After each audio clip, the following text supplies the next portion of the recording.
Mungu alitupatia uzima mpya. Neno lake ni yote kwa ajili yetu, na jina la Yesu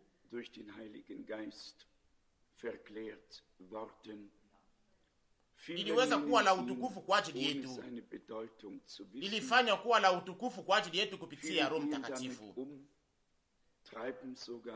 Wengi wanaliitia bila hata kujua maana yake.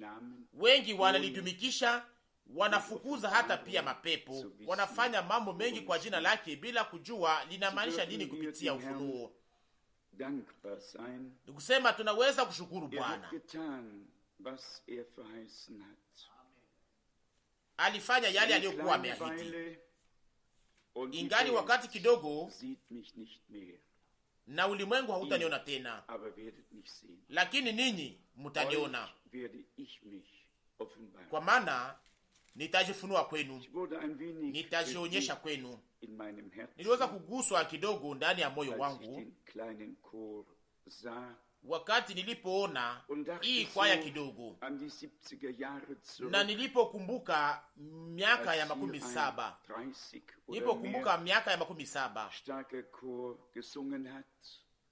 wakati kwaya ya watu zaidi 30 walipokuwa wakiimba hapa, na tangu wakati ule mambo mengi yaliweza kubadilika. Ndipo wazo moja iliweza kunijia. Wandugu ambao waliotaka kuwa kitu fulani, ambao hawangeliweza kushinyenyekeza, waliweza kukamata hiyo wakati ili waweze kufanya mambo mengi kwa nia yao wenyewe. Katikati yao kulikuwa majamaa pamoja na wavijana, na walikuwa wakisema kwa maneno ya watu wote ya kwamba nani aliye na ujana mpaka wakati utakaokuja. Lakini sasa wazo moja inayovuka wazo la wanadamu lilinijia kwenye roho. Kwa namna ya dunia hii, nani aliye na ujana mpaka wakati utakaokuja?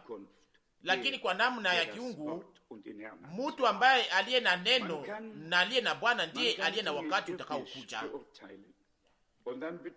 Unaweza kuhukumu mambo kwa namna ya kidunia hii na kisha unahuzunishwa mpaka kufa, lakini hapo Mungu anatufariji anapotualika ili tusiweze kuona au kuhukumu mambo kwa namna ya kimwili, lakini tuweze kuyaona kama vile Mungu anavyoyaona. Wakati unaokuja wa namna ya dunia hii, hiyo inaweza kuwa ya kweli kwa muda mfupi, lakini kwa ajili ya umilele, hiyo ingine ndiyo inaweza kuwa ya kweli. Mtu ambaye aliye na neno na neno lilofunuliwa, mtu ambaye anayejulishwa siku zote ndani ya ufalme wa Mungu, yule anayeshikwa na yale ambayo Mungu anayofanya sasa na aliyoahidi kwa ajili ya wakati huu, na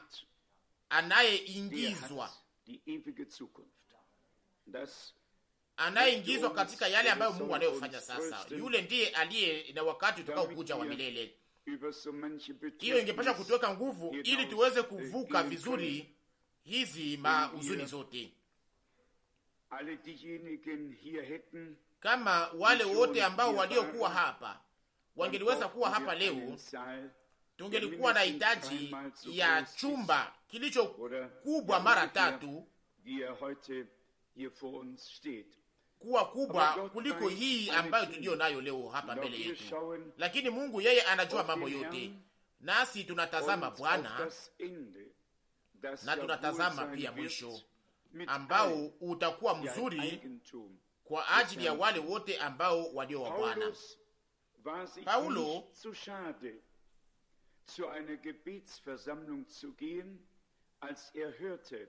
hakukuwa na raha ili aweze kuingia katika kusanyiko la wadada. Wakati aliposikia kwamba kulikuwa wadada waliokuwa na makusanyiko ya maombi, akaenda huko. Matendo ya Mitume sura 16 mstari 13. Mama walikuwa na kusanyiko la maombi, akaenda huko, na aliposikia jinsi walipokuwa akiomba, akaanza kuzungumza na Mungu, akafungua moyo wa Lidi. na akasema, Matendo ya Mitume sura 16 mstari 15, kama mumeniona kuwa mwaminifu kwa Bwana, ingieni nyumbani mwangu. Na hivyo ndivyo yote ilianza. Wadada zangu, Mungu anaweza pia kuwatumikisha, lakini anaweza kuwatumikisha tu mahali munaweza kuwa kwa nafasi yenu. Angeliweza kuzungumzia pia makutano ya watu wengi, iwe namna gani, mahali gani au namna gani. Na hiyo inatofautiana na inchi mpaka inchi nyingine au muji na muji mwingine. Alikuwa na kitu moja kwenye moyo wake, ni kuweza kutumikia Mungu na kuweza kushika kila heri ambayo iliyokuwa ikionekana mbele yake, ili aweze kuleta neno la Bwana. Tumekwisha kusoma sura iliyo lazima sana. Barua ya Yuda ni barua iliyo fupi sana, lakini inatuambia mengi sana mambo inayohusu wakati wa mwisho ambao tunaoishi ndani. Na kama tunaangalia vizuri karibu yetu na kose ndani yetu, tunatambua ya kwamba mambo yote iko natimilika waziwazi kama vile inavyoandikwa. Na tunaona ya kwamba sio mwanzo ndio inayovikwa taji, lakini mwisho. Na tunapasha kukamata kwa makini sana hii onyo hapa, hii onyo ya kupigania imani iliyopewa kwa watakatifu mara moja tu. Yuda 1:3. Kwa maana kuna miaminio mingi, lakini imani moja ndani ya Mungu moja aliye hai, na ni imani kama vile andiko linavyosema. Na mtu ambaye asiamini kama vile andiko linavyosema haamini Mungu. Imani yake si imani iliyo hai, lakini kukiri tu kwa imani, kukiri kwa imani ambayo inayotengenezwa na wanadamu wakiwa mbali na Mungu. Imani ya Abrahamu ilikuwa ni imani ndani ya Mungu aliye hai, aliyemzungumzia na aliyempatia ahadi. Imani yetu inaweza Imani yetu haiwezi kuwa kitu kingine ila imani iliyo hai ndani ya Mungu aliye hai. Na Abrahamu aliamini wakati gani? Aliamini wakati Bwana alipokuwa amekwisha kumzungumzia. Warafiki zangu wapendwa, ni lazima sana, ili tusiweze kujifurahisha kuweza kusema, oh, ndugu Frank alisema au ndugu Rusi alisema. Inaomba ili tuweze kusikia ya kwamba Mungu anatuzungumzia kupitia neno lake, na tuweze kujua ya kwamba sio watu ambao wanaokuwa hapa na kuleta maoni yao, lakini ni Mungu yeye mwenyewe ndiye anayetumikisha midomo ya watu ili aweze kuzungumzia taifa lake na aweze kutuambia yale anayotaka kutuambia. Kama hatuwezi kufanya hivyo na kujiweka kwa namna hiyo kwa upande wa Mungu, na hapo sasa tungepasha kuacha nafasi kwa yule ambaye Mungu anaweza kuzungumzia ndani, ili yule ambaye Mungu anaweza kuzungumzia ndani ndiye azungumzie. Na siseme tu kwa kutaka tu, siseme tu kwa kutaka, lakini aiwasa pia. Taifa la Mungu lina haki ya kuweza kusikia yule tu ambaye Mungu yeye mwenyewe anaweza kuzungumzia ndani. Sivyo? Kama tunataka kutusikie watu, tunaweza kwenda mahali pote ambapo kuliko hizi mashirika mazuri za kizehebu, mahali makengeli zinapanda mpaka mbinguni, lakini watu wanashuka kuzimu. Lakini sisi kama vile taifa la Mungu tuna haki ya kuweza kusikia neno safi la Mungu. Nataka kujiunga kidogo na hili neno na kusoma tena andiko fulani za Biblia. Mstari 17, Yuda sura 1. Lakini ninyi wapenzi, kumbukeni maneno yaliyosemwa zamani na mitume ya Bwana wetu Yesu Kristo. Yuda 1:17. Neno mtume ni kusema yule aliyetumwa, apotre. waliokuwa wametumwa na Bwana yeye mwenyewe. Naye alisema ndani ya Yohana sura 13 mstari wa 20, yule anayepokea yule naye mtuma ananipokea, na yule anayenipokea anapokea yule ambaye aliyenituma. Na aliweza kusema kuhusu watu wale pia ndani ya Luka sura 10 mstari 16, yule anawasikia ananisikia. Mnaona kwa kiwango gani utangazaji wa neno ni kitu fulani cha damani sana. Kama wale wote ambao hawakuweza kuitwa na Mungu ili waweze kutangaza neno lake, kama wangeliweza kwenda mbali na kuweza kuacha kazi, kukosa kazi ingekuwa mingi sana, au shomaji. Lakini Mungu anatafuta watu ambao anaweza yeye mwenyewe kufunua sasa kwa wakati huu na kuweza kutimiza mpango wake kama vile yeye mwenyewe alivyokuwa ameitangaza tangu mwanzo kupitia vinywa vya manabii wake watakatifu. Siku zote ni kitu fulani cha ajabu kwangu kuweza kuwaza ya kwamba Mungu alizungumuza yeye mwenyewe kupitia manabii katika wakati fulani iliyo ndefu sana.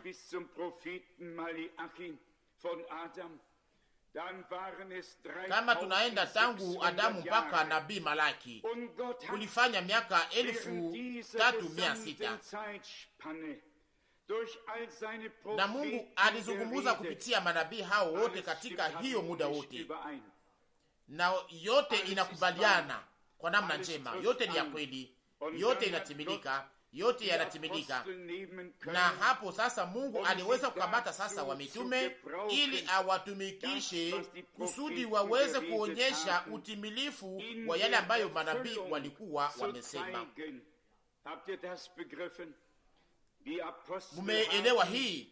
Ndani ya Agano Jipya wamitume waliweza kuonyesha ya kwamba yote ambayo Mungu alikuwa amesema tangu mwanzo kupitia vinywa vya manabii wake watakatifu ilikuwa imetimilika. Bwana wetu alisema hiyo kitu moja ndani ya Luka sura 24 mstari 44 ya kwamba haikupashwa ili iweze kutimilika yote iliyokuwa imeandikwa ndani ya Musa, ndani ya Torati na ndani ya Zaburi. Hayo yangepasha kutimilika, kwa maana kinywa cha Bwana kilikuwa kimeyasema. Mtume akaendelea akizungumuza hapa kuhusu wakati wa mwisho na wazihaki na magawanyiko na mambo hayo yote. Hakuna nje ya kanisa haiko tu njo kuko wazihaki, na wale walio nje huko ya kanisa hawako wakuumiza, lakini wale wazihaki walio katika kanisa ndio wakuumiza sana. Tisikia yale naandikwa hapa, kwa maana ni lazima sana ili tuweze kuichunguza pia kwa namna iliyo njema. Ni watu ambao wanaopata sehemu katika karamu, na sio wazihaki wasioamini wanaocheza makamari mahali fulani na ambao wanaomaliza kiu yao. Hapana. Ndani ya Yuda imeandikwa hapa kwenye mstari 11, ole kwao kwa sababu walikwenda katika njia ya Kaini, na kwa ajili ya mshahara walifuata kosa la Balaamu pasipo kujizuiza, nao wameangamia katika maasi ya Kora. Mstari 12, watu hawa ni miamba yenye hatari katika karamu zenu za upendo, wakati wanapokula karamu pamoja nanyi. Wanabakiaga pale mpaka waweze kuona heri yao au saa yao ya kuweza kukamata kitu fulani waweze kufika. Ni sio watu walio bahari fulani nje, hapana, lakini watu ambao walio ndani. Kaini alifanya nini? Kaini alijenga madhabahu. Kaini aliweza kuitengeneza vizuri na akakusanya yote ambayo angeliweza kuwa nayo na akaiweka kwenye madhabahu hiyo, lakini pasipo ufunuo, pasipo kuwa na uhusiano pamoja na Mungu. Lakini aliyafanya kwa utawa, alifanya yote kama vile ndugu yake Abeli aliyafanya kwa namna ya kizehebu, alifanya yote kama vile ndugu yake Abeli na kadhalika. Kisha andiko nasema kwenye mstari 11, na kwa ajili ya mshahara walifuata kosa la Balamu. Balamu alitaka nini? Alitaka laani wale ambao Mungu alikuwa amebariki. Alikubali fedha fulani ili iweze kutimiza kazi fulani. Ni kusema pale kulikuwa pesa ndani ya mchezo huo. Katika sehemu ya mwisho ya mstari 11 inasemeka, nao wameangamia katika maasi ya Kora.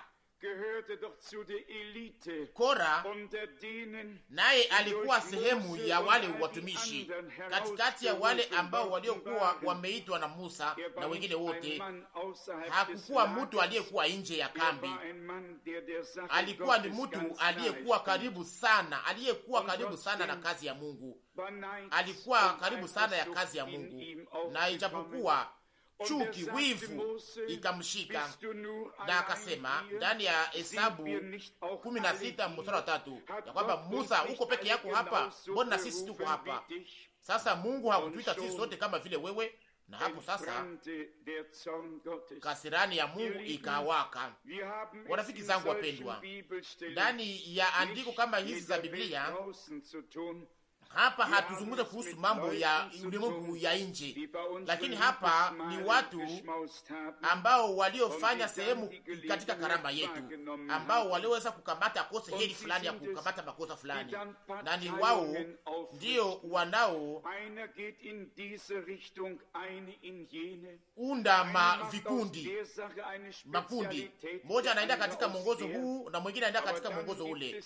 Mtu anafanya kitu fulani kama vile ujuzi wake, na mwingine anafanya kile, lakini kuna wale ambao wasioweza kujiacha kuchukuliwa na hizi upepo nyingi za mafundisho. Kuna wale wanaobaki kuwa waaminifu kwa neno na mpaka mwisho, wale ambao wanaovumilia na ambao kama vile nimekwisha kusema, ambao wasioweza kujiacha kutikiswa, lakini ambao walioingiza mizizi sana katika neno la Mungu.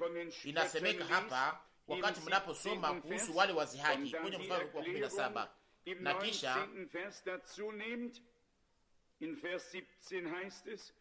na kisha kama za kukamata hii maelezo kwenye mstari wa 19 mstari wa 17 sehemu ya pili inasema, na kisha kwenye mstari wa 18,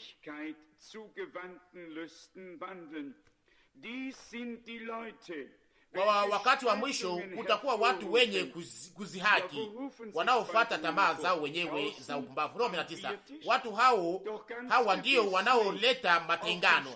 Hasa wanaleta kama magawanyiko wapi? Kwenye meza ya kukichangia bia? Hapana. Wanafanyaka magawanyiko wapi? Wakati wanapokuwa wakicheza mchezo katika uwanja wa mpira? Hapana. Wanafanyaka magawanyiko wapi? Wanafanyaka magawanyiko wapi na hiyo matengano? Inasemeka tena ya kwamba ni watu ambao walio wa mwili, ambao wasio na Roho Mtakatifu, lakini wanawaza kwamba wako naye. Lakini mnaona hapa inahusu kujipima na kuweza kupanga vizuri maneno haya, na hapo sasa tunaweza vizuri kuweza kupanga vizuri yale yanayofanyika karibu yetu. Tunaweza sasa pia kushukuru Mungu na kusema, Bwana, ndio, ila tu yale yanayotimilika ni yale ambayo uliosema kwa ajili ya siku za mwisho katikati yetu. Munaelewa ni kitu gani kinachohusika? Mungu anatuongoza pia katika hii andiko toka nuru mpaka nuru ingine, na kisha kuna kuja neno la kuonya kwa wale ambao wanaobaki kuwa waaminifu kwenye mstari wa 20. Lakini ninyi wapenzi, mukishijenga wenyewe juu ya imani yenu iliyo takatifu sana na kuomba katika Roho Mtakatifu. Nani anayeweza kuomba katika Roho Mtakatifu? Ila tu yule ambaye aliyepokea Roho Mtakatifu, yule ambaye anayevuviwa na Roho Mtakatifu, yule anayeongozwa na Roho Mtakatifu, kwa maana ndivyo inaandikwa ndani ya Waroma sura 8 mstari 14, wale wanaoongozwa na Roho wa Mungu wale ndio wana wa Mungu. Tunapasha kujengwa juu ya msingi ulio mtakatifu wa imani, mukiomba katika Roho Mtakatifu. Mstari 20, nani anayeweza kuniambia maombi mawili mahali ambapo watu walikuwa wakiomba katika Roho Mtakatifu tangu mwanzo wa Agano Jipya? Ilikuwa inahusu Maria na Zakaria pia, ambao wote wawili waliweza kuomba katika Roho. Na mnajua yale ambayo waliofanya wote wawili, waliweza wote wawili waliweza kujilinganisha na yale ambayo Mungu alikuwa ametimiza ndani ya wakati wao. Mtu anayeomba katika Roho wa Mungu haombaki tu kwa bure, lakini anashukuru Mungu kwa ajili anayotimiza sasa kwa wakati wao, ndani ya wakati anayoishi ndani, sawa sawa na neno lake. Sawa, kulingana na Maria inasemeka ndani ya Luka sura 1, usikie tangu kwa mstari wa 45. Luka sura 1:45. Heri yeye aliyeamini, kwani maneno haya ambayo aliyosema Bwana yatatimia. Na kisha kuna kuja ombi sasa. Mstari 16. Maria akasema, moyo wangu unasifu Bwana na roho yangu inafurahia Mungu mwokozi wangu. Mnaona katika maombi hapo kukakuja ufunuo juu ya Mungu, akasema mwokozi wangu. Mungu aligeuka kuwa mwokozi wake. Mnaona mahali nataka kufika. Na sasa mkamate haya shahidi za kwanza za kuhusu ombi la Zakaria hapa Luka sura 1:67. Luka 1. Zakaria baba yake akajazwa Roho Mtakatifu akatabiri akisema, 68, atukuzwe Bwana Mungu wa Israeli, kwani amekuja kwa watu wake na kuwakomboa. Alimutengenezea ukombozi. Unaona maombi inayotoka katika Roho wa Mungu siku zote zitakuwa ndani yale ambayo Mungu anayofanya sawasawa na neno lake, na kwa ajili ya hiyo tunasifu na tunaabudu Mungu. Unaona, kuhusu maneno haya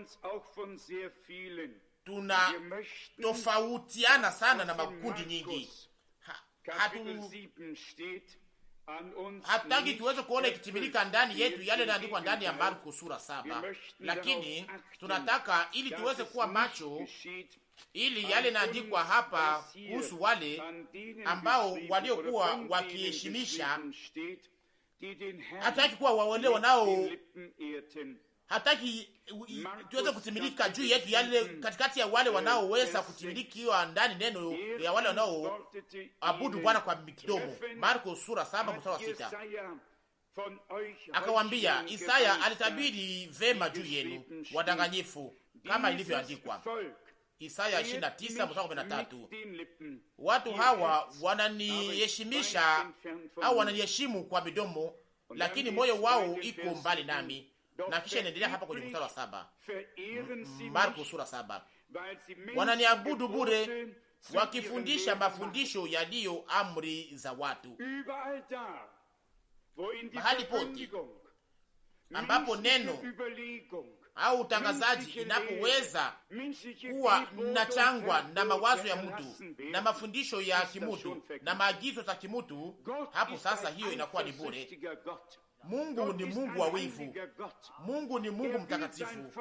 Yeye anataka pia ili taifa lake liweze kuwa lake lote kwa ujumla, na anataka pia neno lake liweze kuandikwa ndani yetu, liingizwe ndani yetu.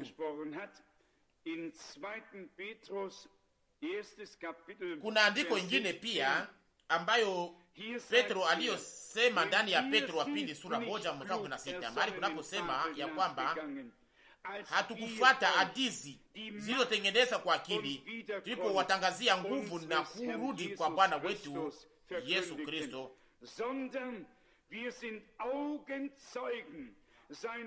lakini sisi wenyewe tuliona ukubwa wake. Petro wa pili sura 1:16. Mshuhuda anapasha kuwa aliona kitu fulani, anapasha kwanza kuwa alikuwa pale wakati hayo mambo yanapokuwa alikuwa ikifanyika. Washuhuda wa kweli wa Yesu Kristo wanapashwa kuwa walikuwa pale wakati Mungu alipokuwa akifanya kitu fulani, au waweze kuwa washuhuda wa kuona au wa kusikia. Mnajua, wakati tunapozungumza kuhusu wakati wa mwisho, kuna andiko nyingi za Biblia kuhusu maneno hayo, kama vile maneno mengine yote, iwe ndani ya Agano la Kale au ndani ya Agano Jipya. Mahali pote wanaitukumbusha. Petro aliandika maneno nayofanana na yale ya barua ya Yuda ndani ya Petro wa pili sura 3:2. Petro wa pili sura 3:2,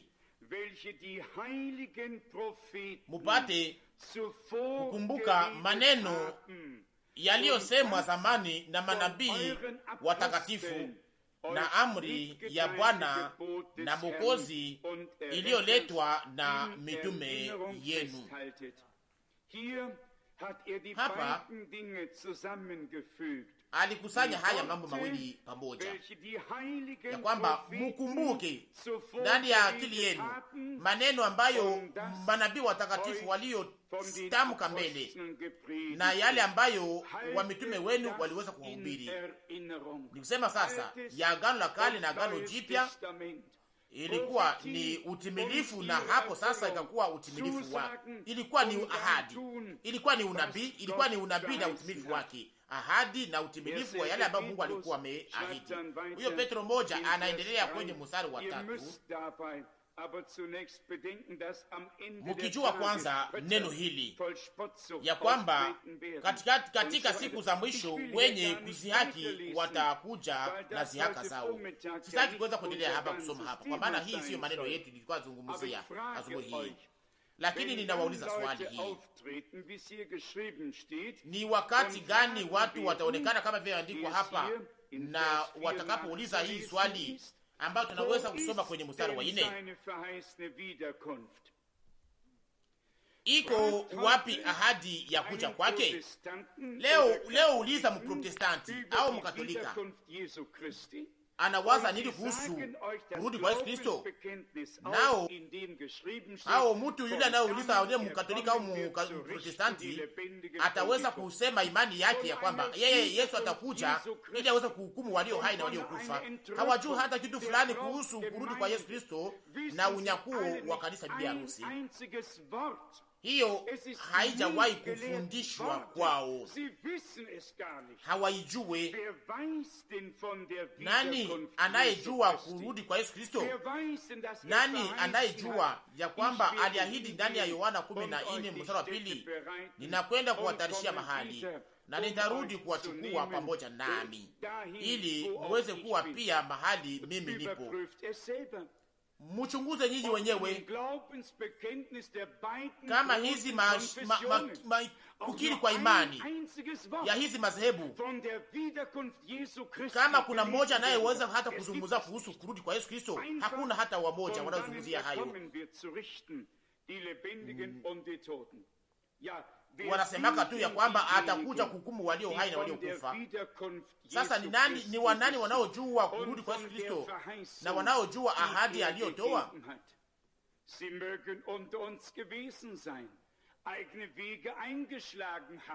Akose walikuwa katikati yetu, waliweza kufuata baadaye njia yao, na sasa tunakuwa sasa ndio wajinga kose kwa ajili yao au wapumbavu, na watasema ndio mlihubiri kurudi kwa Yesu Kristo.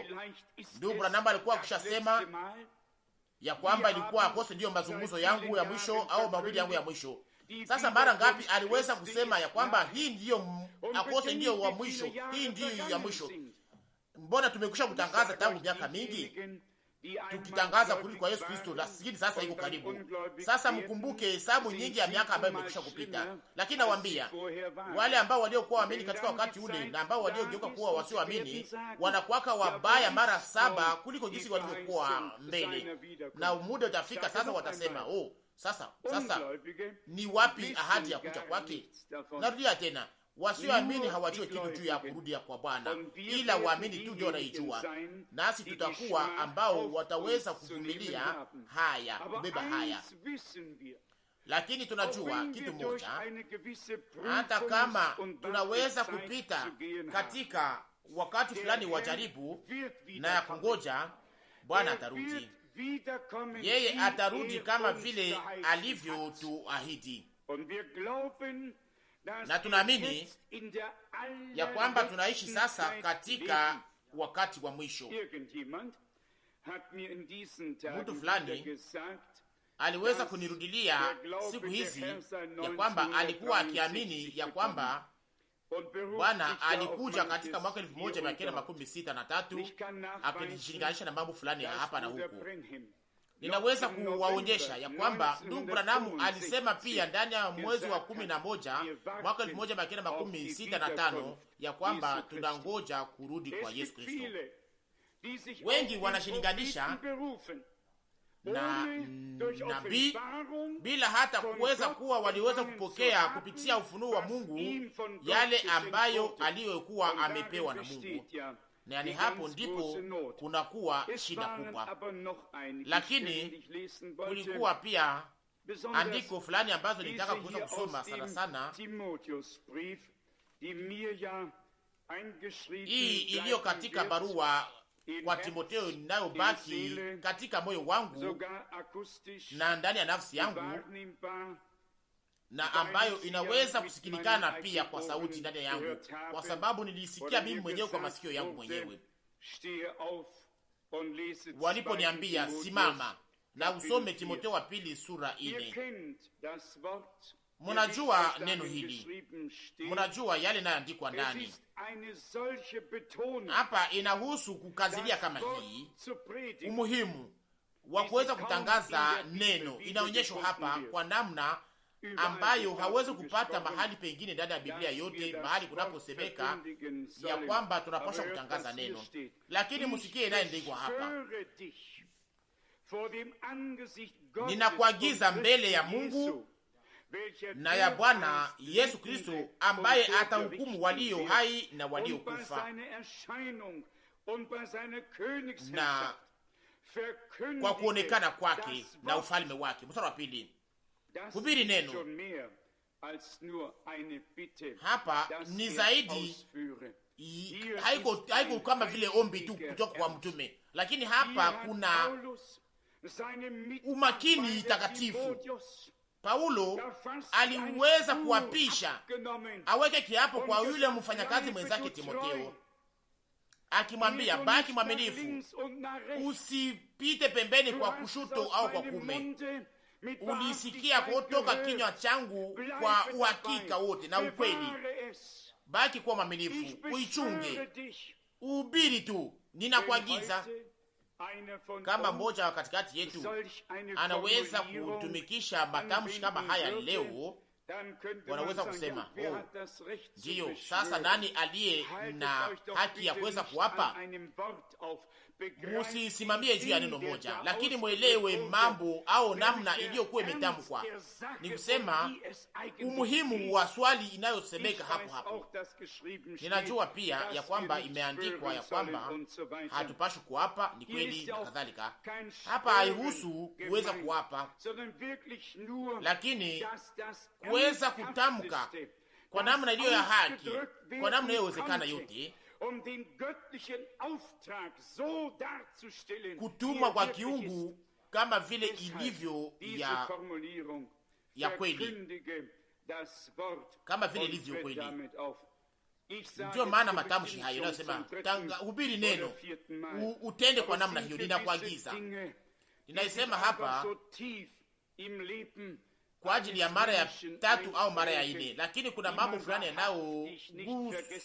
inayoonekana sana sana ndani ya maisha ya mtu, na kwa kiwango inakuwa vigumu kuweza kuisahau, hata kama unaweza kufanya namna yote kuisahau.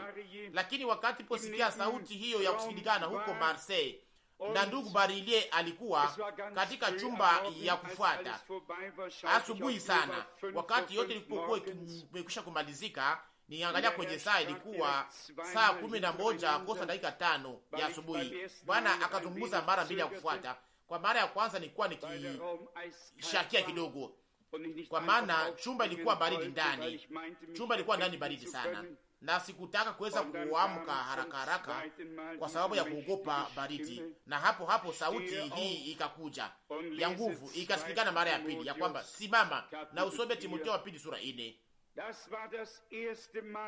Ilikuwa ni mara ya kwanza ndani ya maisha yangu yote,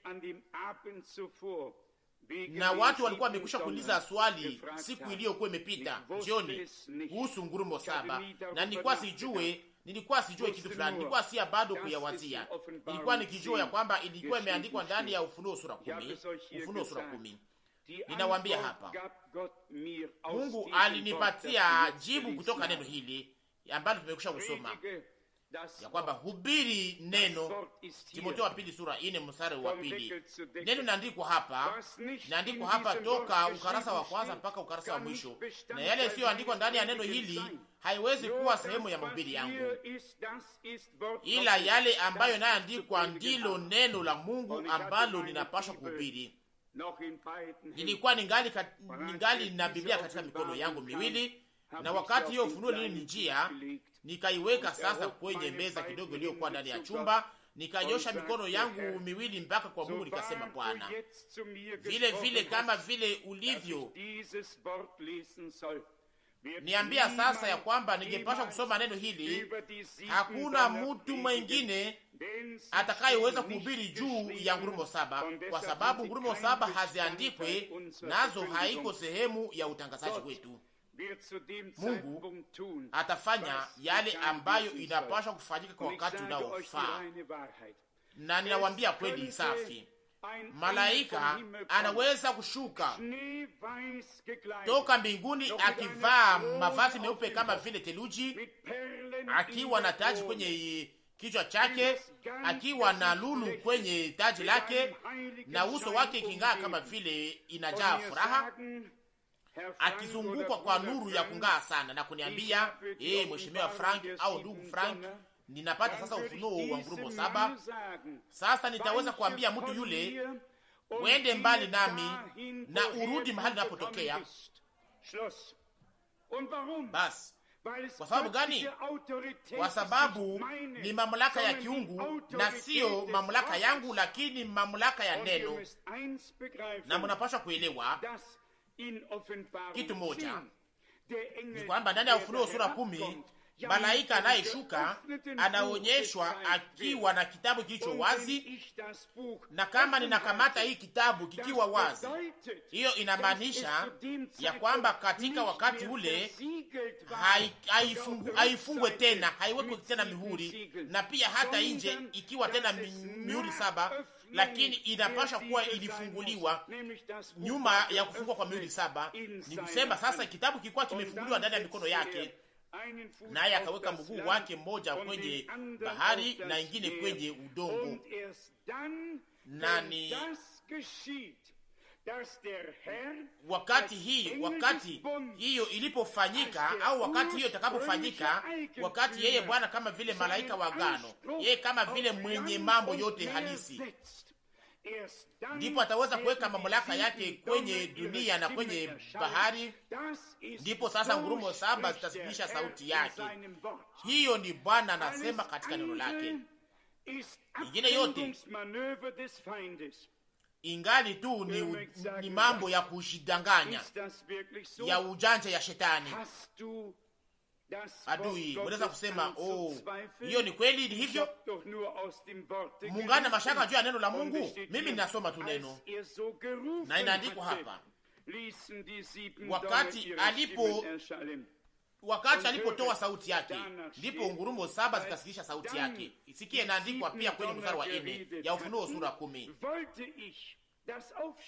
Hata ngurumo 7 zilipotoa sauti zao, nilikuwa tayari kuandika, nikasikia sauti toka mbinguni ikisema, tia mihuri juu ya maneno yaliyosema ngurumo 7, usiandike.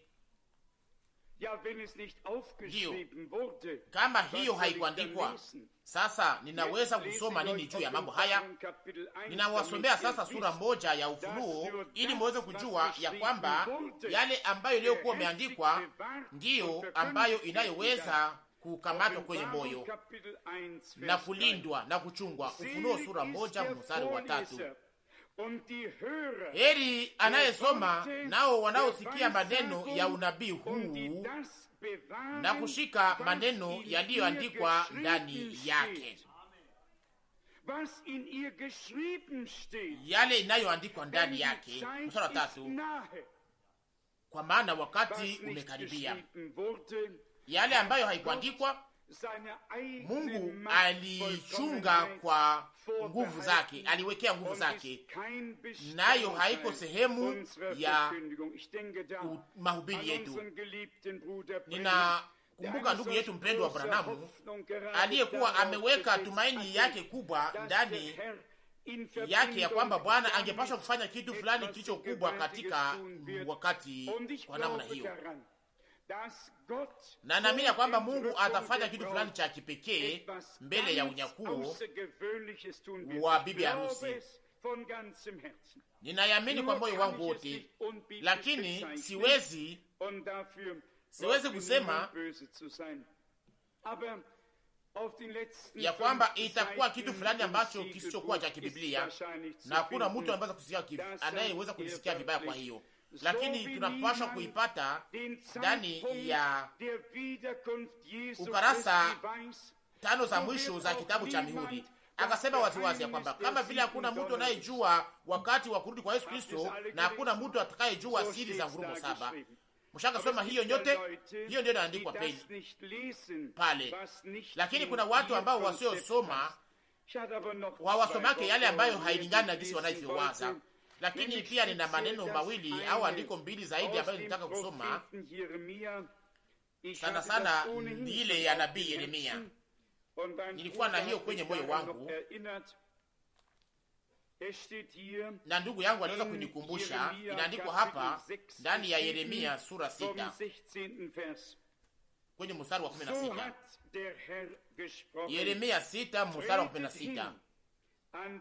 Bwana anasema hivi: simameni katika njia kubwa, mone muulize habari za mapito ya zamani.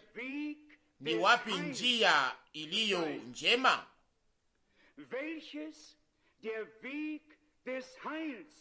Ni wapi njia njema au njia ya wokovu? Mwende katika njia hii, nanyi mtajipatia raha katika nafsi zenu. Kuna njia ya wokovu na kuna njia ya maangamizi. Kuna njia nyembamba na kuna njia pana. Kuna njia inayoongoza mpaka utukufu na kuna njia inayoongoza mpaka maangamizi. Tunapaswa kupata njia njema. Hakuna kitu ambacho kilicho cha lazima sana kuliko njia njema, kama unaweza kufika kwenye lengo yake. Kama mtu anaweza kuingia kwenye njia na kuamua kuweza kusema kwenda Berlin au Roma au London, mtu yule anapaswa kwanza kujua mwongozo wa mahali anapokwenda na anapaswa kuishika ili aweze kwenda. Anapaswa kwanza kuwa na chapa na kuweza kuelewa hiyo jinsi ilivyochapwa na kuweza kujua namna gani ya kwanza, ili aweze kujua ya kwamba atafika kwenye lengo yake mahali anapokwenda. Kwa wakati kidogo, ninakumbuka vizuri wakati wa kwanza nilipokamata gari yangu ili niweze kwenda kutoka Krefeld mpaka Roma, nikiwa nimetumikisha usiku moja, nikusema nikilala katika njia usiku mmoja, kwa siku moja na nusu ilikuwa ni safari kama hiyo au safari nzuri, lakini ingepasha kuanza kujua mwongozo, ingepasha kujua hatua tofauti na namna ya kwenda huko, na kwamba hiyo ingepasha kupitia hiyo njia, ingepasha kupita Uswisi na kadhalika. Ingepasha kujua namna gani njia ilikuwa ikienda, lakini kama vile nimekwisha kusema kuhusu Roma, ni lazima sana ili niweze kujua namna gani kutoka ndani ya Roma, lakini iwe namna gani ninawaletea hii sasa kwa namna ya kiroho. Lakini ni kitu gani nataka kusema hapa? Mstari wa 16 Yeremia sura 6, simameni katika njia kubwa, mwone na muulize habari za mapito ya kwanza. Hapa nasemeka kwanza njia nyingi, lakini sasa muulize njia njema, njia na sio njia nyingi, lakini njia moja mbele. Hapa kwenye mstari wa 16 ase mwangalie, muone, mutafute njia za zamani, njia za mapito ya zamani, mwangalie, muchunguze kana yote ambayo iliyofanyika zamani. Na usema kwamba njia njema ni wapi? Njia njema ni wapi? Njia iliyo njema, mwende katika njia hii. Yesu si wokovu wetu tu, lakini pia yeye ni njia, yeye pia ni kweli, yeye pia ni uzima, yeye ni yote ndani ya wote. Naye alisema kama mukidumu ndani ya neno langu. Mshaka soma hiyo Yohana 15 mstari wa 7, kama munadumu ndani ya neno langu na kama neno langu likidumu ndani yenu. Hiyo ndiyo kitu ya lazima. Kama vile matawi inabaki kifungwa kwenye mzabibu na matawi inapaswa kupata uzima wake kutoka hiyo mzabibu, na ili iweze kuchukua matunda. Ni kusema sasa hiyo matunda inakuwa ya hiyo mzabibu, na hapo sasa tunapaswa kudumu ndani ya Kristo. Na namna gani tunaweza kujua kama tunadumu ndani yake? Yule anayedumu katika neno lake anadumu ndani yake, na yule anayetoka katika neno lake anatoka ndani yake. Kwa mwanzo ulikuwa neno, na neno lilikuwa pamoja na Mungu, na neno ilikuwa ni Mungu. Tuliweza kuletwa kwa neno hili, tukarudishwa kwa neno hili. Wakati tunaposoma onyo ya mwisho ndani ya Ufunuo sura 22, wengi wanaisomaka, lakini inakamatika kweli kwa maana yake na katika matokeo yake, au inawekwa katika matendo. Ufunuo sura 22 mstari 18, ninashuhudia kila mtu anayesikia maneno ya unabii wa kitabu hii, mtu yeyote akiongeza. Mnasikia nyote?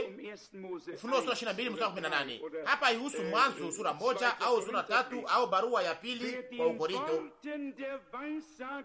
Sasa inafikia nini yule ambaye aliye na kitu kingine anayeongeza kitu fulani juu ya unabii wa kitabu hiki? Inamfikia nini? Inamfikia nini? Ninasoma tena mstari wa 18 tena. Ninashuhudia kila mtu, iwe mtu yoyote, akiwa mtu fulani, awe papa mpaka mtu wa mwisho wanayefagia barabarani. Mstari 18, ninashuhudia kila mtu anayesikia neno la unabii wa kitabu hiki, mtu yoyote akiongeza, Mungu atamwongezea mapigo haya yaliyoandikwa katika kitabu hiki. Hakuna mtu mmoja anayeweza kuongeza neno fulani juu ya neno la unabii wa kitabu hiki na kisha aweze kuonekana katika unyakuo. Haiwezekani. Sawasawa na neno lilo tumesoma, ataingia katika ziki kubwa wakati mapigo itakapopigwa kwenye dunia hii. Hiyo ni kweli au hapana? Ndio, wakati mapigo itakapomwangwa kwenye dunia hii, Ni wakati gani? Samahani, mapigo itafika kwenye dunia hii wakati unyakuo itakapokuwa imemalizika. Nyuma ya unyakuo ndipo mapigo yaliyoandikwa katika kitabu hiki ndipo yataweza kumwangwa, na mtu yoyote anayeongeza kitu fulani juu ya neno la unabii wa kitabu hiki, mapigo yataweza kupigwa juu yake. Hiyo inamaanisha ya kwamba hawezi na hata nyakuliwa, atabaki hapa na ataweza kupita katika hiyo ziki kubwa. Hadi iko hatari sasa, na mtu asiweze kujivuna na kujisifu kwamba yeye ni mwalimu.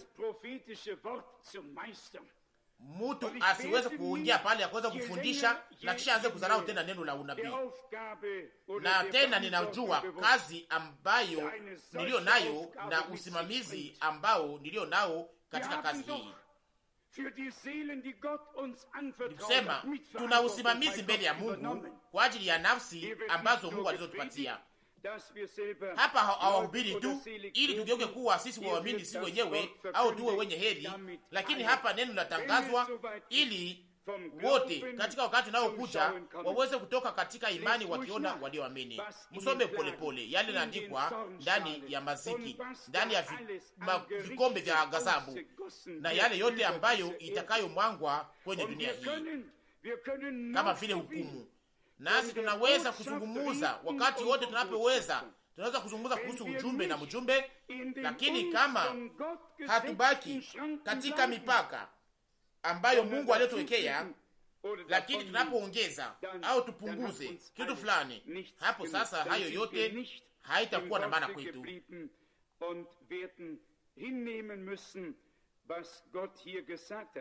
Sasa itakuwa wazi ya kwamba hatubaki katika neno, lakini tunapaswa kukubali yale ambayo Mungu aliyosema hapa, na inasemeka pia Ufunuo sura 22 mstari 19, na mtu yeyote akiondoa lolote katika maneno ya unabii wa kitabu hiki, Mungu atamwondolea sehemu yake katika kitabu cha uzima na katika ule mji mtakatifu. Hizo habari zake zimeandikwa katika kitabu hiki. Hapa maneno inasemeka katika hali mbili. Inaambiwa kwa wale ambao wasioenda mbali na ambao walioweza kwenda mbali sana. Onyo inapewa kwa wote. Wamoja wanaongeza, wengine wanaondoa, wanasema ngoja kwanza, ni kwa sijue hii au ni kwa sijue ya kwamba pia siwezi kufanya kitu fulani cha kufanya.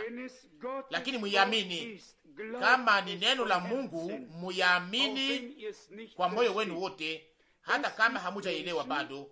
Kuna watu ambao wanaotaka kuamini wakati wanapoweza kuwa wameelewa au kufahamu, lakini pamoja na Mungu ni tofauti. Ni tofauti, na ni wakati unapoweza kuamini Mungu ndipo hayo yanaweza kufunuliwa kwao kupitia Roho.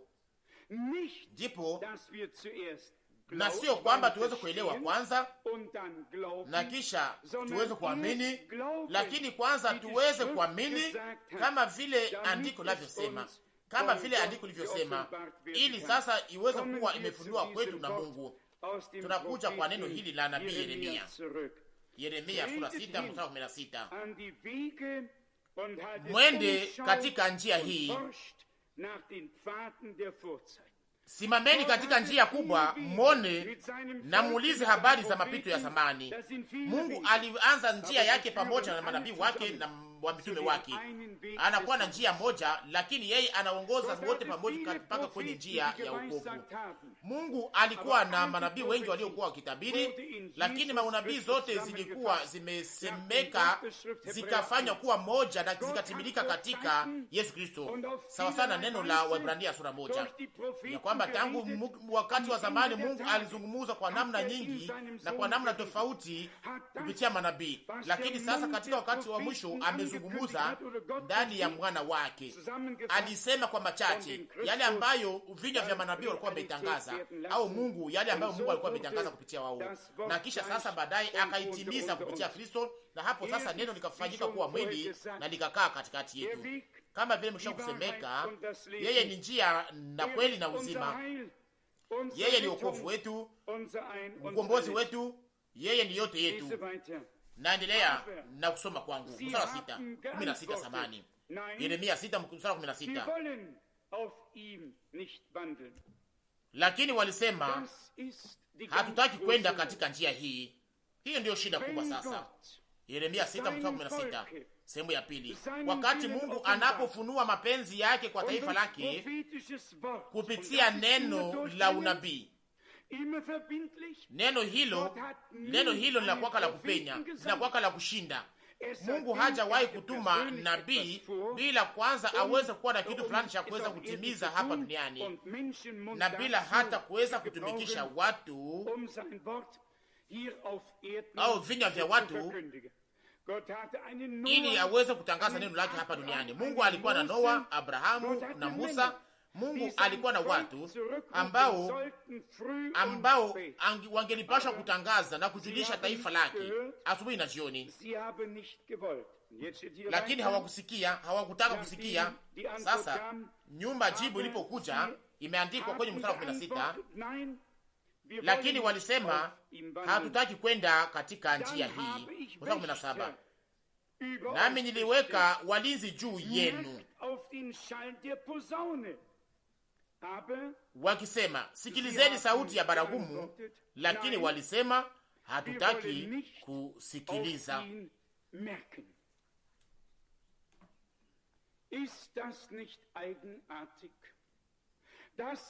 Si vigeni sana au ya kushangaza kuona ugisi Mungu anajisumbua kwa namna hii ili aweze kuzungumzia taifa lake, na wakati ujumbe wake unapotangazwa inakuwa kama vile baragumu. Na Paulo aliandika ndani ya Korinto wa kwanza sura 12, wa Korinto wa kwanza sura 14 mstari wa 8 samahani, ya kwamba kama baragumu inatoa sauti siyo sikilikana, nani ambaye ataweza kushitayarisha kwa ajili ya vita?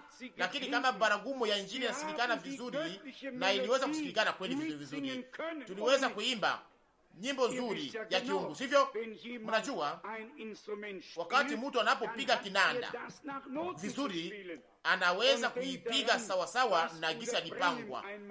Na mnakumbuka yale ambayo ndugu Branham alisema siku moja, alikuwa na waza kwamba wapiga vinanda hawakukuwa katika roho ya yule aliyekuwa ameunda hiyo wimbo, nao walikuwa wakipiga muziki wao wenyewe. Anataka kusema pale ya kwamba Mungu alishaka panga yote, lakini tunapashwa kuwekwa katika umoja pamoja na Mungu, ili umoja wa kiungu uweze kufikiwa pamoja na maneno na pamoja na taifa kupitia Roho wa Mungu.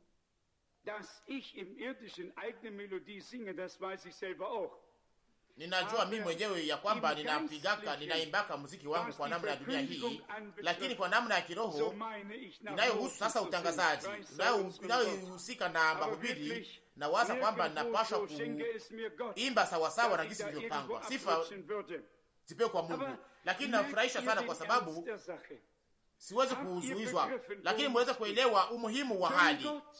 Mnaelewa ni kitu gani kinachohusika? Kama Mungu hatume mtu fulani, kama Mungu hatume watu hawatakuwa na masababu, na kila mtu anaweza kuendelea kufuata njia yake mwenyewe, na hataweza kuwa na kitu cha kuweza kuogopa akose mpaka siku ya hukumu ya mwisho. Lakini kama Mungu anatuma watumishi wake na manabii wake, hiyo sasa mnakuwa usimamizi, na yule anayesikia atasikia, na yule asiyetaka kusikia ataweza kuchukua malipizi au matokeo hayo. Kuna neno lilo la kipekee ili weze kuonyesha maneno kama haya ndani ya Injili ya Luka, sana sana kwenye sura 7. Luka hapa ndio ni hapa ndani ya Luka 7 kwenye mstari wa 29 na 30. Luka sura 7 mstari wa 29 na 30. Wakati watu wote waliposikia na watoza kodi wakahesabia Mungu kuwa na haki wakibatizwa na ubatizo wa Yohana. Kama naweza kuuliza, ni mahali gani Mungu alisema, ni mahali gani ambapo Mungu alisema ndani ya Agano la Kale ya kwamba Yohana angepasha kubatiza? Mnaweza kushindwa kunionyesha andiko kama hiyo, lakini sio nia yangu, sio mpango wangu huo, kwa sababu sitaki kuweza kuweka watu katika mashaka, lakini niweza kuwatosha katika mashaka yao au mvugo wao. Lakini hapa ilikuwa ni kitu moja, Mungu alikuwa ametuma mtu akiwa na ujumbe, na hiyo ilitimilika. Wale waliomsikia walisikia Mungu, walikuwa wakisikia Mungu, walikuwa wa Mungu, kwa maana sauti ilikuwa ikipaza sauti jangwani, tengenezeni njia ya Bwana, nyosheni mapito kwa Mungu wetu. Isaya 14 mstari wa 3. Ishaka isema mara nyingi, na isema tena leo kutoka kili cha moyo, kutoka kili cha nafsi. Mtu wa Mungu hatajitengenezea hata njia yake mwenyewe, lakini atafungua njia kwa Bwana, na atafungua njia kwa ajili ya taifa la Mungu, ili Mungu na taifa lake waweze kukutanana na waweze kuwa katika ushirika pamoja. Yohana hakuweza kutengeneza madhehebu, alitengeneza njia kwa ajili ya Bwana Mungu, ili utukufu wa Mungu uweze kuonekana. Ndugu Branham naye pia hakuweza kutengeneza dhehebu. Niliwaambia nini wakati uliopita kulingana na ushuhuda wake? Kuna katika injili ya ujao shirika mbili za kizehebu huko Marekani zilio ndani mamilioni na mamilioni ya watu. Wamoja wanaamini Mungu moja, inayohusu pia hii kikundi cha Wapentekoste, injili ya ujao, na wengine wanaamini utatu. Na wamoja walitaka ili ndugu Branham aweze kuja kwao, kwa sababu huduma yake ilikuwa ikivuta maelfu na maelfu ya watu, kwa sababu ya yale ambayo Mungu alikuwa amefanya, kwa sababu ya yale ambayo Mungu alikuwa akifanya. Wengine nao walitaka ili aweze kuenda kwao, na mtu yule wa Mungu kwa ndani, akiguswa kwa ndani, akiumizwa kwa ndani, akapokea jibu kutoka kwa Mungu, na akaona ndani ya maono muti mmoja kwa mkono wake wa kuume na mwingine muti kwa mkono wake wa kushoto, na hiyo miti mbili ilikuwa na matunda mengi. Na akaona ndani ya maono namna alivyokamata hiyo miti mbili, na sio muti moja, lakini miti hiyo mbili, na hapo akaitikisa kwa nguvu sana, akasema pia kwamba nilisikia matunda ikianguka na kunifikia, ilikuwa ikiniangukia. Na hapo Bwana akamwambia, usikuwe na sehemu, mimi nilikutuma mpaka kwa taifa langu ambalo lililo mahali pote. Mara nyingi watu walishaka sema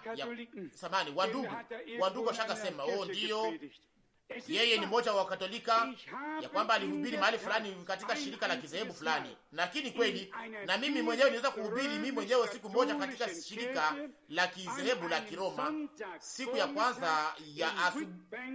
kwanza ya juma asubuhi huko Witbank huko Afrika Kusini. Hiyo ni kweli, nami nihubiri huko na sikatai, lakini hiyo hainifanyi kuwa Mkatolika. Kama ninahubiri kesho ndani ya sinagogi huko, sitageuka kwamba nimegeuka kuwa Myahudi, sivyo? Kama kesho naweza kuhubiri huko Atenai, sitageuka kwamba nimegeuka Orthodoksi wa Kigiriki, lakini naweza kuhubiri huko. Lakini niweza sikuweza kupendezwa na chetezo yao, kwa sababu hiyo moshi yao ilikuwa ikiingia mara moja kwenye pua. Niweza kuizungusha sana, lakini hapo ulikuwa upepo, na hiyo upepo kapuliza ndani ya mapua yangu. Ilikuwa kama vile kelele hiyo makengele, lakini hiyo yote haikunisumbua. Katika wakati ule wote niliweza kuwa na wazo moja liliweza kuingia ndani mwangu, ni kwamba Mungu, uniache niweze kutangaza leo neno lako katika mahali hapa. Na ninaweza kuambia nini? Kama hamwezi, kama mnaweza kuwa na dakika 40, na kama mnaweza kutangaza, na kama mnaweza kutangaza dakika 40 mapenzi ya Mungu yote, mpango wa Mungu wote, kuweza kutangaza maneno mazuri ya Mungu, na hapo Mungu aweza kuwapatia neema yake. Hawezi kuifanya wewe mwenyewe, lakini Mungu anipatia neema yake. Nilipokuwa nimekwisha kuhubiri, na wakati nilipokuwa kisimama mbele ya kusanyiko, niliita watu kuja kwenye madhabahu. Nikasikia hapo mlango kafungwa, na huyo padiri msimamizi wa kanisa hilo alikuwa ametoka katika chumba hiyo, atoka katika chumba. Nikasema kwa muda kidogo sasa, akose kunakuwa shida hapa, akose sasa shida zinanifikia, akose sasa amechoka, ameumizwa. Mbele nilikuwa nimeumizwa kwa sababu mimi ndio nilikuwa nimeumizwa mbele, lakini sasa ndiye alikuwa ameumizwa. Lakini naweza kuambia nini? Ilikuwa ni tofauti.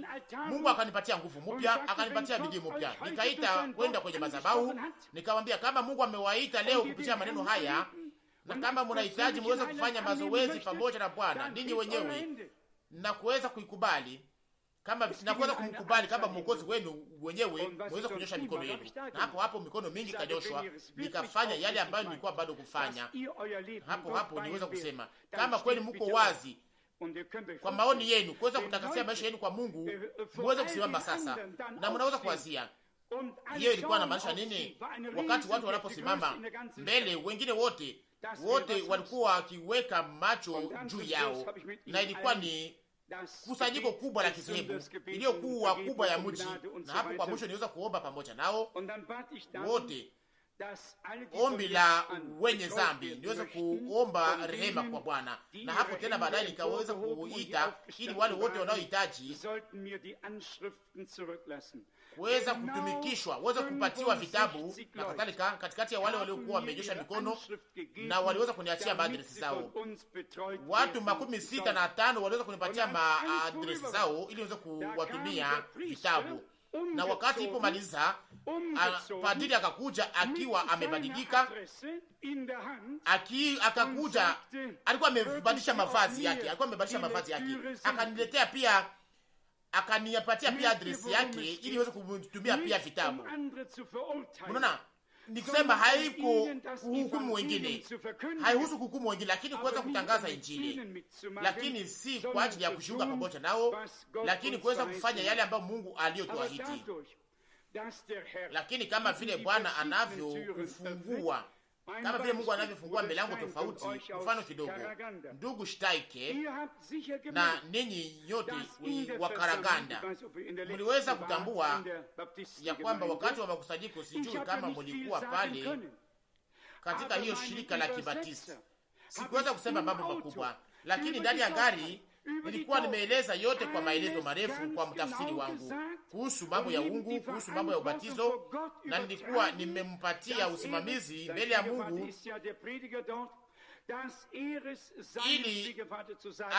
ili asiweze kuambia kwa baba mkwe yake aliyekuwa mhubiri huko. Na nikamwambia sasa, tangu sasa damu yangu huko kwenye mikono yako. Na akasema kwamba alikuwa ameelewa, lakini hawezi kuambia yote kwa watu kwa mchana mmoja wakati wa makusanyiko. Kama sivyo, hawezi tena kurudi kwa mara ya pili ili uweze kuambia tena zaidi, ili kuambia uongozi yote sawa sawa na mapenzi na mwongozo wa Mungu. Na hiyo sasa, hiyo mpasha kufanyika. Tuna kazi moja, ni kuweza kuangalia karibu yetu, na sio kama vile mke wa Loti, lakini kuweza kambata njia kama vile wakati ule, kuweza kuchagua na kuangalia njia ya zamani, na tuweze kupata hiyo njia ya Mungu, njia ya wokovu, ili tuweze kutembea kwenye njia hiyo. Na hakuna mtu ambaye anaweza kusema hapana. Wote wanapaswa kusema ndiyo kwa moyo wao wote, ndiyo Bwana, ninataka niweze kutembea kwenye njia hii pamoja na wewe. Lakini tena kama vile mnavyoona, Mungu aliweka walinzi ambao waliotayarisha kwa sauti ya baragumu, na pia hapo hawangeitaka tena kusikia. Na ndiyo maana andiko hapo kwenye mstari wa 18 ndani ya Yeremia sura 6 kwenye mstari wa 18, sasa kwa sababu hii sikieni ninyi mataifa, mujue kusanyiko, na sio mataifa tu, lakini kusanyiko. Kwa neno gani linalotokea katika kati yao? Sikia, mstari wa 19, sikia nchi, tazama ninaleta mabaya juu ya watu hawa, ndiyo matunda ya mawazo yao, kwa sababu hawakusikiliza maneno yangu, tena kwa habari za sheria yangu wamekataa. Hapa neno linasemeka kwamba kusanyiko. Hapa neno hili linatumikishwa kwa mara ya kwanza ndani ya Kutoka kwenye sura 12, wakati Bwana Mungu alipotosha Israeli kutoka Misri. Hiyo inamaanisha ya kwamba kusanyiko, kusema kusanyiko lioitwa kutoka. Hapa inasemeka katika uhakika wote yale ambayo kufanyika na yale ambayo inaweza hiyo malipizi inaweza kuwa kama vile malipizi kwa sababu ya makosa yao. Mstari 19, sikieni enyi, tazama nitaleta mabaya juu ya watu hawa, matunda ya mawazo yao, kwa sababu hawakusikia maneno yangu, tena kwa habari za sheria yangu. Hasa ina maana gani kuweza kuitwa kwamba huko mwana wa Mungu? Au weza kuwa na faida kwangu gani au kwa wengine, kama hatuwezi kuwa tukitega masikio kwa maagizo ya neno la Mungu wetu, kama hatuwezi kukubali ndani mwetu maagizo ambayo aliyotupatia, na kama hatuwezi kushikamata kwamba vile neno lake linavyosema. Kwa kumalizia, tuweze kusoma andiko ingine ya Ezekieli 33 ambayo inayotuonyesha ya kwamba Mungu aliweza kuweka walinzi, na yule anayesoma polepole Ezekieli 33 atatambua ya kwamba wakati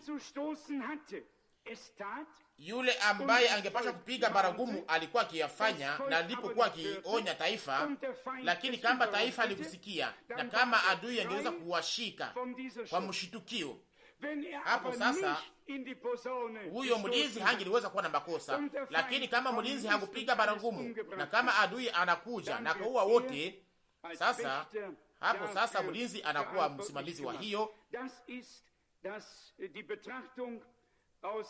yeye kama vile mlinzi. Na hiyo ndiyo maandiko hii inatufundisha kwanza, kwa mstari wa kwanza mpaka 6 ya Ezekieli 33. Kwenye mstari wa 6 inasemeka, lakini kama zamu akiona upanga unakuja, wala hapigi baragumu, wala watu hawapati maonyo, na upanga unakuja na kuondosha mtu mwengine katikati yao,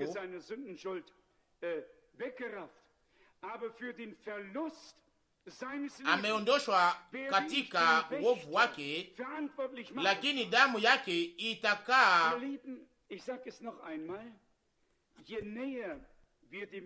itakaa kwa mkono wa zamu. Wapendwa ndugu yangu, wakati wote tunapokaribia kuja kwa Bwana, hapo tena nasikia tena mzigo wa usimamizi wangu mbele ya Mungu na mbele ya taifa lake. Tunapashwa kupiga baragumu, tunapashwa kuleta arifa, wasikie au hapana, lakini wajue ya kwamba Mungu katika wakati huu wa unabii, katika wakati ambapo unabii nyingi za Biblia zinatimilika, aliweka neno lake la unabii juu ya kinara cha taa, akaionyesha waziwazi. Kwenye mstari wa 7 inasemeka hivi, wewe mwana wa mtu, nimekuweka kuwa mlinzi juu ya nyumba ya Israeli. Kwa hivi sikia neno kwa kinywa changu, na uwape maonyo toka kwangu. Manabii waliweza kupokea kwanza kutumwa, walipata kwa kusikia, kwa sauti ya kusikia ya Bwana, na kwa maneno mengine ya kwamba kama ninakubebesha kitu fulani, wende zungumuza, tenda, na hapo sasa tenda. Wakati kutumwa kwa kiungu inapokuwa imeipewa, kwenye mstari wa 13 inamalizia mstari wa 13, wakati ninapomwambia mwenye haki, hakika ataishi kama akiamini haki yake. Sikia vizuri, mstari wa 13, kama akiamini haki yake naye anatenda uovu, basi katika matendo yake ya haki hata moja yao hayatakumbukwa, lakini katika uovu ambao aliutenda ndani yake atakufa. Tunaona hapa ya kwamba pia mwenye haki anapashwa kuvumilia mpaka mwisho na kubaki kuwa mwaminifu, sio mwanzo na sio katikati, lakini mwisho ndio utakaovikwa taji. Na kisha inaandikwa hapa kwenye mstari wa 15,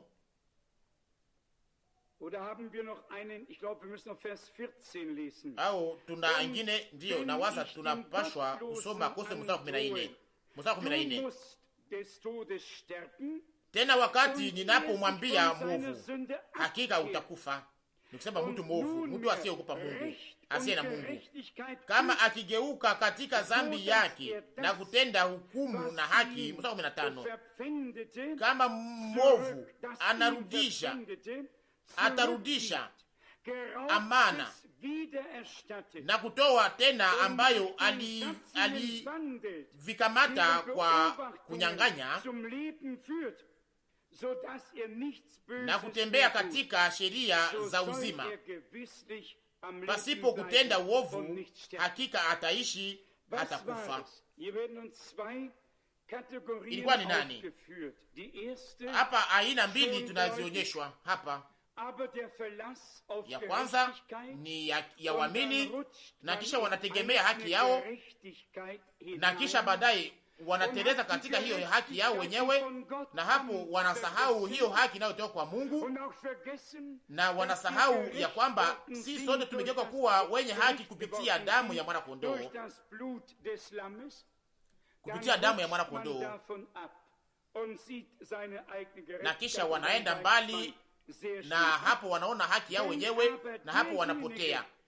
Lakini kama yule ambaye anayejihesabia kwamba kwa mwenye dhambi, aliye mbaya, asiye na haki mbele ya Mungu, na kisha Mungu anamwambia kwamba utakufa kwa sababu ya dhambi yako, lakini kisha anatubu, anageuka, anakuja kwa Bwana na anatembea sawa sawa na amri zake na kadhalika, na anaweza kurudisha yale aliyounyang'anya, na anarudisha yale aliyoiba.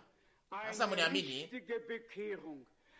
kugeuka ya kweli inakokotaka toba, kutengeneza. Hakuna kugeukia ya kweli kama mtu hajaweza kuongozwa na Roho wa Mungu, na kama hauwezi kuwa unaonyeshwa ya kwamba unapaswa kutengeneza hiki na kile, unapaswa kurudisha hiki na kile, na kuweza kuomba msamaha kwa sababu ya hiki na hile, na ni Roho wa Mungu ndiye anamfanya hivyo, anamwonyesha hiyo. Kuna mambo mengi ya kukosoa, lakini haihusu kuweza kukimbia katika miongozo yote, lakini mahali ambapo Roho wa Mungu anaweza kuweka anaweza kidole juu ya mambo fulani. Inahusu hapa yale ambayo tunataka tuweze kumalizia. Mungu anatuma neno lake ili atuponye. Zaburi 107 mstari wa 20, na hiyo ndio inaandikwa na waza, ndio ndani ya Zaburi 107 mstari wa 20. Anatuma tena neno lake, na sio kwamba tuweze kuleta mabishano juu yake, lakini ili atuponye. Neno lake ni dawa ya haki. Anatuma neno lake ili atuponye. Anaituma asubuhi, anatuma asubuhi na jioni watumishi wake walio kama vile walinzi juu ya kuta za Sayuni, ili yale ambayo pasha kupewa kama vile onyo iweze kuwa imepewa. Na sasa baragumu inapaswa kusikilikana kwa damu iliyo wazi, na wale wote ambao wanaoisikia hawapashi kufunga masikio yao, lakini wanapaswa kuja ili waweze kutumikia Bwana, waweze kuja kwa ajili ya kutumikia Bwana. Na hapo pia inaomba kufanya kulinganisha pamoja na andiko hizi zote za Biblia ambazo tumekwisha kusoma leo, ili tusiweze kuwa wa kuchukuliwa na upepo yote ya mafundisho na hizi matamshi yote na hizi mafunuo zingine zote, lakini tuweze kuwa tumeingizwa mizizi ya ndani, tujenge kwenye msingi wa imani iliyopewa mara moja tu kwa watakatifu,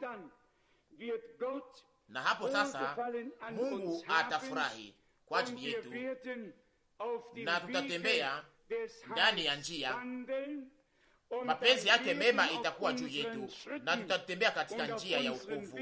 Hapo ndipo hatua zetu na njia zetu hazitaweza kuacha kubomoa, hazitaweza kuleta shida, hazitaweza kuleta magawanyiko, hazitaweza kuleta matengano, hazitaweza kukamata maamuzi ya kukamata kusimamia kitu fulani. Lakini mtu aliye na salama ya Mungu ndiye ambaye anayeweza kuileta mahali pote anapokwenda pamoja na salama hiyo. Yule ambaye Mungu aliyesaidia ndiye anaweza kusaidia pia wengine kwa msaada wa Mungu. Na wakati Bwana anapokuwa ametuzungumzia kupitia neno lake, nasi tunaweza kufanya hivyo kwa wengine. Lakini kama ole au shida inaweza kubaki kwenye njia yetu, tunaweza kufanya nini sasa? Bwana anasema nitawaongoza au nitakuongoza kwa salama, nitaongoza katika salama. Mungu ni wa salama, Mungu ni Mungu wa salama, nasi tunaweza kuwa watu ambao wanaoleta salama, wa kuanzisha salama. Lakini kama neno la Mungu linaleta kusumbua, hiyo ni kusumbua, nikose ni takatifu na ya haki na ya lazima. Unaelewa hii? Kama kupitia utangazaji wa neno la Mungu inaleta mambo ya kusumbua, ni kusema hiyo ilishaka kuwa siku zote. Ilikuwa hivyo katika wakati ya Jean Hus na wakati wa Wycliffe, wakati wa Schenkfeld, Luther na Calvin na Zwingli, katika wakati wote, katika wakati wa Wesley na katika wakati wote, mambo ya kusumbua watu ilionekana katika ulimwengu ya kisehebu. Yote ilikuwa ikitikisa, na hiyo iliweza kuonekana kama inaweza kujengwa juu ya mwamba, na ilikuwa ni kusumbua ya lazima, ilikuwa ni kitu ya kusumbua kwa ya lazima. Lakini sasa baadaye wale waliokubali neno katika wakati ule, waliokubali neno la saha, waliweza kuongozwa ndani ya pumziko ya Mungu. Ndani ya Mungu kuna pumziko ya sasa kwa ajili ya taifa la Mungu, lakini ndani ya Mungu tu. Waebrania sura 4, na njia inaonyeshwa hivyo kwa watu kupitia neno. Na Bwana anazungumza tena leo na kusema, kujeni kwangu ninyi nyote mliochoka na mnayolemelewa, nami nitawapatia pumziko. Pumziko kwa ajili ya nafsi zenu, pumziko ndani ya Mungu. Na ninawaambia, yule ambaye aliyepokea ufunuo wa Yesu Kristo, yule ambaye neno la Mungu liweza kufunuliwa kwake kupitia Roho, yule ndiye anayepata pumziko ndani ya Mungu. Hana oga ya kwamba haamini hiki au kile kingine au yale ambao watu wengine wanaweza kusema na kwamba anaweza kuchukuliwa na hiyo. Hapana. Nawaambia nini? Tunapaswa kuamini nani? Tunapaswa kuamini ndugu Branham au ndugu Frank au ndugu mwingine? Hapana. Tunapaswa kuamini Mungu wetu. Tunapaswa kuamini yale ambayo andiko linavyosema, na kama vile andiko linavyosema. Na kama Mungu anatuma watu waweze kuhubiri yale wanaoweza kuhubiri, yale ambao waliohubiri wale waliotumwa na Mungu. Na hapo sasa naweza kusema asante, tusifu Mungu ambaye anayefanya mwisho kuwa ikifanana na mwanzo, na anayerudisha katika kanisa lake hiyo ufunuo moja wa jina la Yesu Kristo na wa neno la Mungu. Ni kweli. Ona sasa jinsi tunaishi katika sehemu ya mwisho, katika wakati huu, sehemu ya mwisho ya hii wakati wa mwisho, mwisho wa wakati wa mwisho. Neno la nabii linapaswa pia kutangazwa, kwa maana nayo ni sehemu yake, na ni hapo pia ndipo kunatimilika ya kwamba hatuwezi kuongeza au kupunguza kitu chochote. Neno lote ni neno la Mungu, nasi tunapashwa kuiamini ndani ya ujumla wake kwa moyo wetu wote na kwa nafsi yetu yote. Tena wazo ingine ya mwisho, mnajua ninapendaka kumalizia. Ndugu Artiri anasema unahubiri muda mrefu. lakini iwe namna gani sijui mimi mwenyewe, kama hiyo inawezaka kuwa ndefu sana, lakini inakuwa na nia njema. Nataka kusema kitu fulani hapa.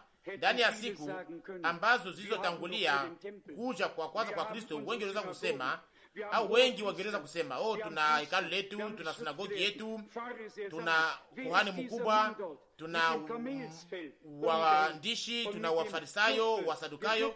Hasa mtu yule ni nani aliyevaa mavazi ya ngozi au ngozi ya ngamia? Si mtu wa kidini nzuri, na si mtu anayevaa masutani na mavazi mazuri ya kikohani, lakini yeye alikuwa akivaa ngozi ya ngamia. Lakini yule aliyekuwa amemtuma alikuwa ni mtu aliyetumwa na Mungu, na yule alikuwa akiwasikia, yule alikuwa akimsikia, alikuwa akisikia Mungu. Ilikuwa ni matayarisho ya ajili ya nafsi ya bibi harusi, kwa maana Yohana alikuwa amesema yule aliye na bwana harusi, yule aliye na bibi harusi ni bwana harusi, lakini rafiki ya bwana harusi anasimama kwa upande wa bwana harusi. Na hapo sasa akasema kwa sauti kubwa, sema kwamba sasa furaha yangu inikamilifu. Watu wa kweli wa Mungu wanatayarisha bibi harusi ili aweze kuingia katika uhusiano pamoja na bwana harusi. Na hivyo ndivyo Yohana Mbatizaji alivyoanza. Na namna gani tunaweza kusoma vizuri ndani ya Luka 7:13. Wale wote ambao hawakubatizwa, na ubatizo wa Yohana walikataa shauri ya Mungu kwa ajili yao wenyewe. Ungeliweza kuuliza, Mungu aliweza kuweka uokovu wake akilinganisha au kuambatanisha na mtu yule? Kuna wengine wote pia walikuwa huko, lakini Mungu hakuweza kuangalia wale. Kulikuwa mtu mmoja na ilikuwa ni mtu mmoja, na kama haungeweza kuikubali yale ambayo yule alikuwa sema, wangepasha kuangamia. Hiyo ndio ilikuwa siri. Na hapo haikuwa mtu aliyekuwa kivaa mavazi au ngozi ya ngamia, lakini yeye alikuwa ni chombo, ilikuwa ni mapenzi ya Mungu iliyokuwa ikifunuliwa huko kupitia kinywa takatifu. Kwa maana Agano Jipya lingepasha kwanza, kilalo kingepasha kujengwa, andiko lilikuwa likitimilika mbele ya macho yao. Waandishi walikuwa hayaone, kuhani walikuwa hawaione.